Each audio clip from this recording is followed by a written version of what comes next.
Right, hi there, everybody. Hello. Again. Welcome to Neurodivergent Nook. This is episode 3. I'm Helen Neale. I'm a therapist, an autistic ADHD as well. So I have lived experience and professional experience. I work with autistic adults and children, and neurodivergent people as well. And this is Diane. She's here with me today too, as always. So over to you to introduce yourself. Hi, everyone. My name is Diane. I am a previous teacher, Senko head teacher, and I now do consultancy in schools, education settings, supporting predominantly around SEND and offering training. I'm also have autism and ADHD, and I'm a parent and a foster carer as well. Okay, so today we're going to be talking about one of the senses which I kind of feel is really misunderstood and perhaps not talked about as much as it really needs to be within neurodivergent circles, and that's interoception. I notice I said that very slowly. Well said. I struggle to say the word, which is ironic. And I can't say it at all. I'm just going to say something that sounds like it if I it. We'll do our best. Be patient and kind. To I can read it. Let's just say it is. So how about maybe giving people that don't really know what it is, because I'm sure there'll be some people that don't. Sure. What is interoception? Yeah, so it's rife amongst us neurodivergent people, and it's not having that understanding or awareness or kind of that feedback in your body. If you're hungry, if you're thirsty, if you need to go for a wee or you need to go for a poo, and just kind of, if you're tired, and just not kind of picking up on those signals with all our kind of mismatchy nervous system, that those things are, that your body's being told that stuff. It is also really kind of prevalent in children, young people that have had trauma. So I see that a lot. I see that with all of my foster children, that they, their body is in so much survival, fight, flight or freeze mode all of the time, even when they seem really happy, that, there's not a chance in hell that they're going to remember that if they need a drink of water or to go for a wee. And I, regardless of the kind of their age, even my teenage foster boys that I have quite a few of, you're still telling them you need to have a drink of water with that, or, you've just come inside from playing football. But it's not a case of just not being bothered like lots of teenagers or children might be. They're just not, they're red, they're hot, they're sweating, and there's not one bit of their body, their brain sends that message saying you need a drink of water. And that's quite important, isn't it, to be able to know when to eat or drink. And those key things around that in terms of, functioning just day to day or being able to learn at school. Yeah. And I think that there's a couple of things to add to that. It's also around pain and emotion. Yes, that's part of interoception, which obviously I'm a therapist. I work with emotions too. And actually I think it's sometimes that it's there, but it's not until it's really huge that we might notice it, or we don't notice it at all. So the thirst needs to be really, that sense of thirst needs to be really strong, and then we'll go, oh, I'm thirsty. But actually that's probably very, very late, and maybe you've got irritable and you're wondering why you feel a little bit weird, and you can't focus on things, and then suddenly your partner might point out to you that you haven't actually drunk all day and it's 8 o'clock in the evening, and you're like, oh and then it dawns on you, doesn't it? Suddenly, and actually a prime example of that is I went to the doctor, and they needed to look at my throat, and they said, oh, your tongue's very dry. Do you need to drink? I'm like, maybe. Rushing you off to it. Hadn't thought about it. Wow. And so, and that's because I'd not drunk anything. And it wasn't something that came to my mind. Yeah. And I think, if you chuck something like that in, with neurodivergence, you can catastrophize then, don't you? That something really awful is going on. If, like you said, like you haven't eaten and you're really dizzy and kind of, your sugar levels are dipping, But actually, all you need to do is have a banana and you'll probably feel all right. Have a banana, have a drink, you know, and actually take care of your basic needs. Completely.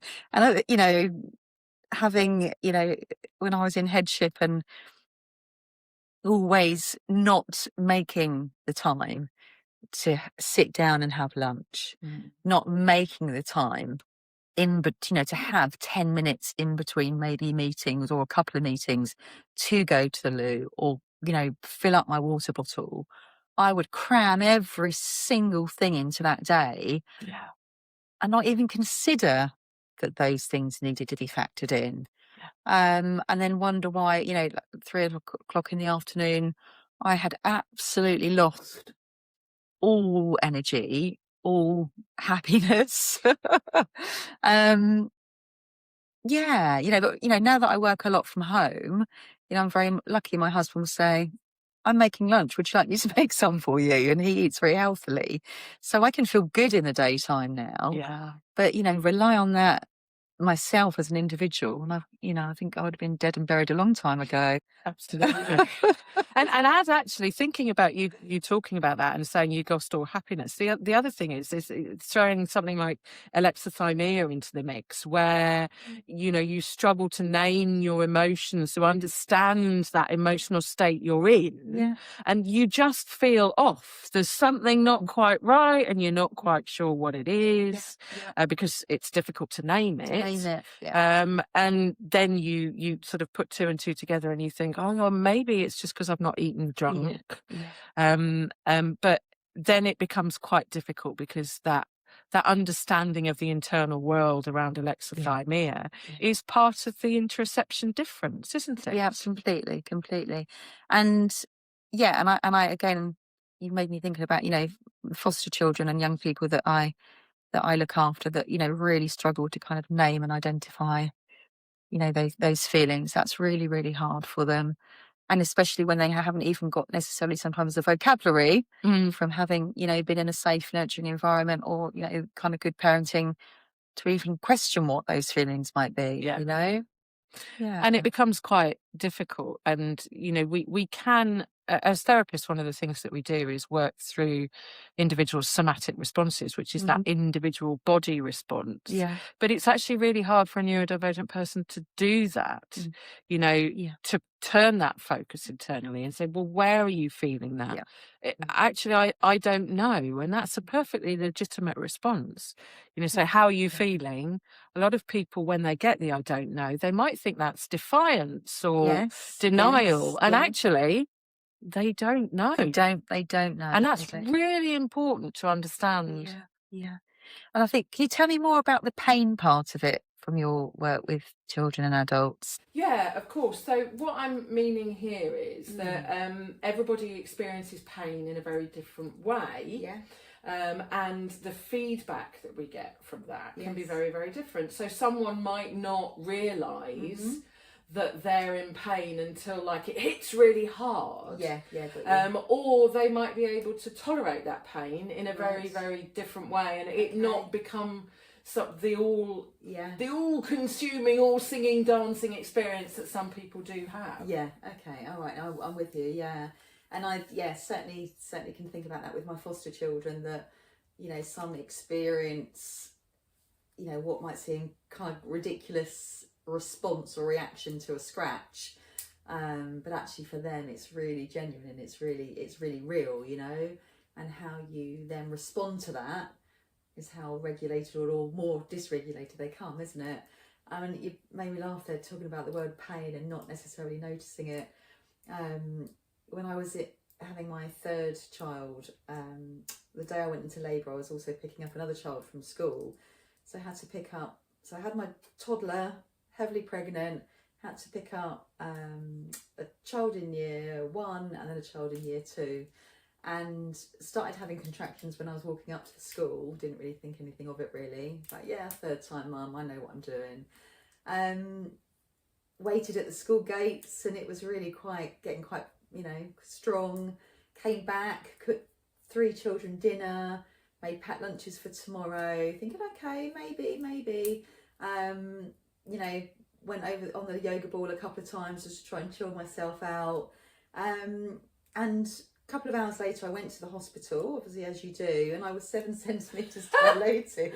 Oh my I know, and I've been looking after 3 children quite happily and cooking dinner and doing all the other stuff that you do as a parent. So certainly was not aware. It's not registered. No registration going on, no registration, and no self-care thinking about myself and not those 3 children. I don't know if you've ever had anything pain-wise. That has actually resonate a little bit with me. You must please don't judge. So I went to see a friend, 39 weeks pregnant. Okay. And on the way there, I got sort of hit up the back in the car. I was driving there, got hit up the back. Poor lad that got out, white as a sheet when he realised I was heavily pregnant. We did manage to sort it all out. Right. But I then went on to lunch, and I think maybe because of the jolt, it might have started something, because I started having labour pains while I was eating my lunch with my friend, and I thought, oh, hold on a minute, I really need to do something about this. Can't really, poor woman doesn't want me to give birth there on the table. So I thought, well, I'll just, I'll drive home. Sensible thing to do. Thank God this was 20 years ago. It's also practical because you need to get home, don't you? Yeah, exactly. And I phoned my other half and said, you might want to come home from work. He's in London, and I'm quite a way away because of the commute he had. So I thought I got back. We sorted things out. He arrived and we drove on, and I'm still, I'm experiencing pain clearly, but I'd driven a car. We got there and they were saying to me, well, what's it like? What's the pain? And I'm like, I don't know, 6. No idea. Really didn't know how to express it. And I was 8 centimetres dilated. So I was like, okay. And actually, this is something I'd forgotten until just saying it now. On the way there, they said, do you really need to come in? Based on what you're saying? Yes, that is crowning. Definitely do need to come in. Oh my gosh. Really, and that's just that different experience. It is. And I'm sure there's some listeners here probably thinking about those that have had home births, or women that choose not to have their children in hospital, or can't, that that kind of go through that maybe calmly or in a different planned way at home. But when you're not planning that and you are planning to go be organised to go to hospital, it's a bit of a surprise, isn't Absolutely. it? And we, neither of us that were autistic, ADHD, didn't realise at the time, and just didn't know that we had different pain experiences, and none of the doctors around us did either. Yeah. And I think that's, and that's the key bit, isn't it? That, do those in the medical profession understand that there might be some mums in labour or whatever, whatever your needs are, that have difficulties with their senses and are genuinely not feeling that pain, or making sure you have that x-ray just in case that bone really is broken, or is that headache just a headache?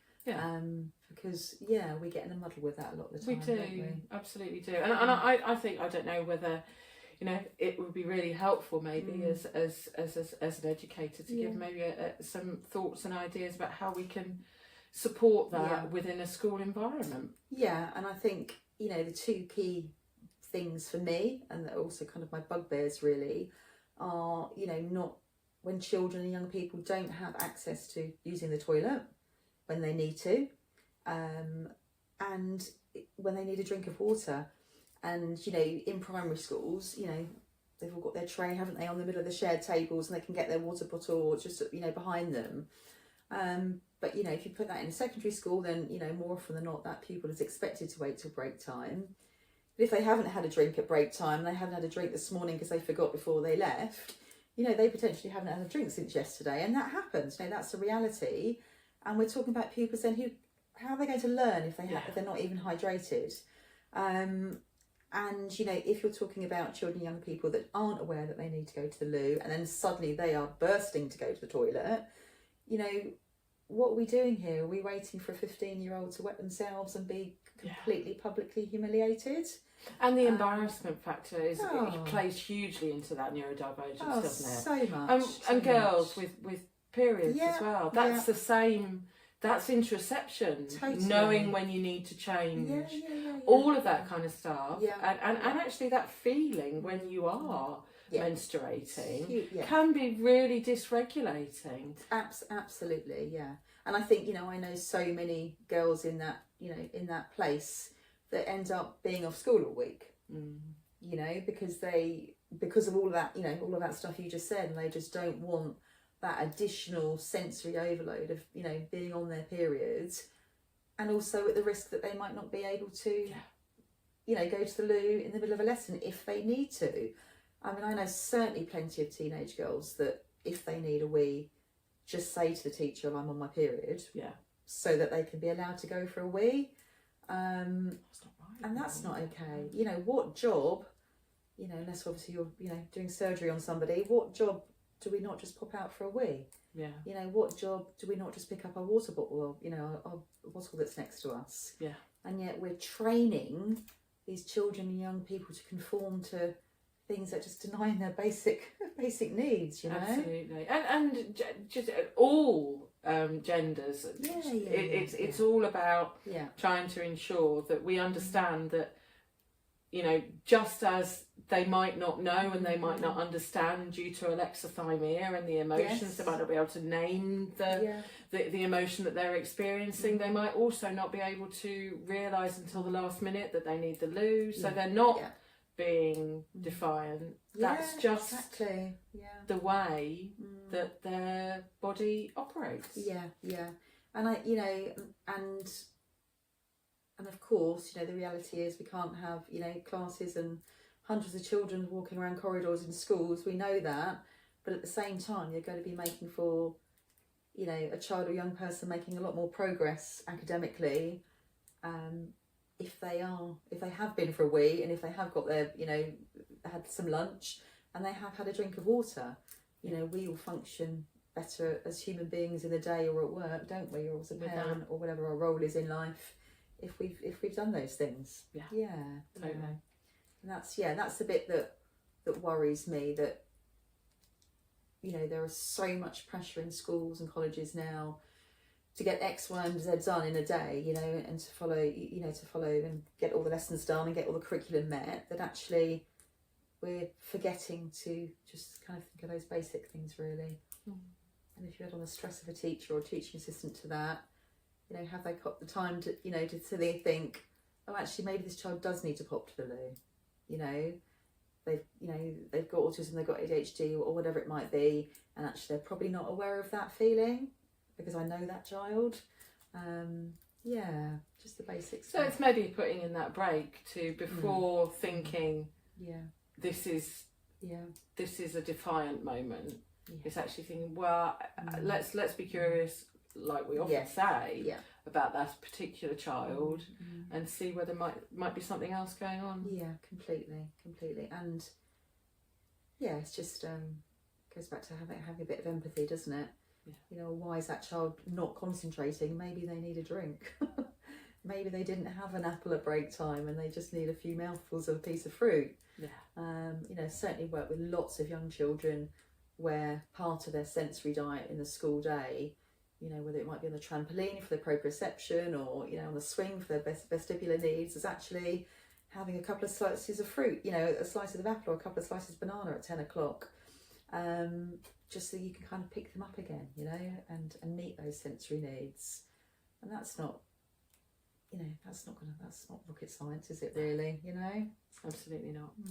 Okay, I think, we've probably covered quite a bit about interoception. I'm sure there are many more questions, but you can always ask us on social media. Find us on there as Neurodivergent Nook.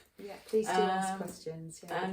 We'd love to hear from everybody. So we look forward to seeing you and speaking next time. Definitely. Thanks so much. Thank you.